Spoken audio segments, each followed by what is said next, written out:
bienvenue au Bedon Gourmand, là où la cuisine ne fait pas le cuisinier. Aujourd'hui, on fait de la pâte à tarte, parce que celle du marché, je l'aime pas. Je trouve qu'elle goûte le chimique, puis tu sais, meilleur comme ça.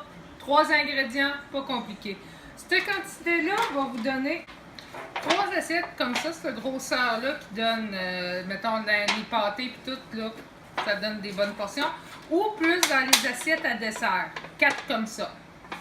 Donc, c'est pas compliqué. Elle se met au congélateur, donc tu peux t'en préparer d'avance. Tu la portionnes au congélateur, tu en as besoin, tu sors ça la veille et ta pâte à tarte est prête. Donc, mon ami, va-t'en là. Pour ce faire, on a besoin de 4 tasses de farine.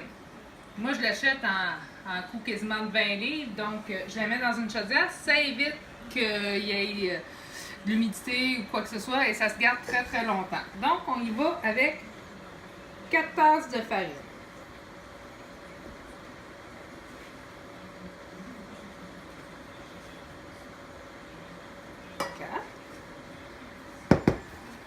Deux tasses de graisse.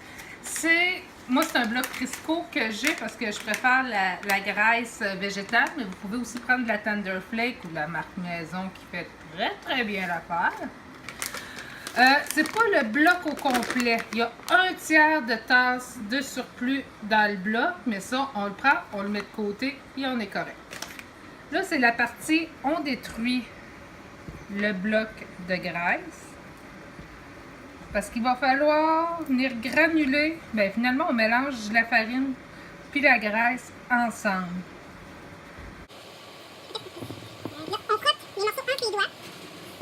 Juste que ça fasse comme un sable fin. Ça veut dire que ta graisse va être assez défaite. Si vous avez les mains chaudes, dépêchez-vous. La graisse va pas. C'est un peu mon cas à moi aussi. C'est les mains bleues. Ben, ils sont bleus, mais ils sont très très chauds en ce moment. Fait qu'imaginez quand ils sont glaciales.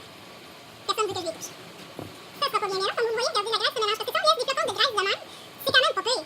Mais quand il est temps de l'étendre, ben, ça fait des spots plus gros de graisse, c'est plus porté à connu. Comme vous voyez, notre graisse est pas mal toute défaite. Et on joue dans la famille, là. Moi, j'ai un grand plat, ce qui va très bien, mais ça se fait aussi dans les plus petits qui poule. On rajoute une tasse d'eau. C'est toujours le minimum au début. Parce que tout dépendant de l'âge de votre farine, elle peut dessécher. Donc, tu peux avoir besoin de plus de farine. Si on en a mis un peu plus au début, il venait pas plus d'eau, hein?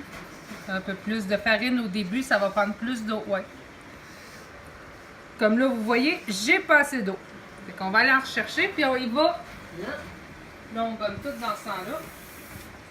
On y va par petites doses. Ne pas pétrir la farine. On vient la plier.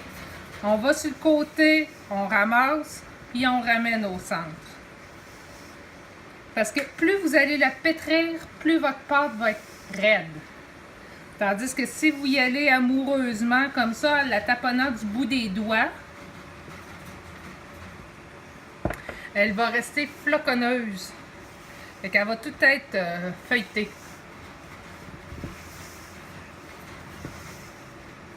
Il y en a qui n'utilisent pas de plat, qui font une fontaine, de la farine, de la graisse sur leur comptoir et ils viennent faire ça en versant l'eau dans le milieu. C'est pas pour moi. Moi, je fais des dégâts. Comme vous voyez, la pâte est belle. Non, mais pas tout de suite. Il en manque peut-être une petite mini touche.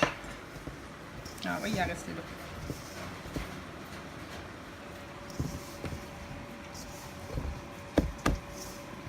Regardez, une belle pâte à tarte.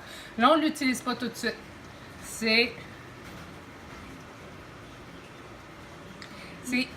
1 heure de réfrigération. Elle va devenir ferme, plus belle. Puis après ça, vous avez le choix. Soit vous la portionnez dans un ziploc au congélateur. Ça se garde au moins 3 à 6 mois. Si vous enlevez l'air dans votre ziploc. Ou encore, on l'utilise et on se fait plaisir. Vous voyez, c'est pas plus compliqué, c'est pas plus coûteux que ça faire une bonne pâte à tarte. Au revoir!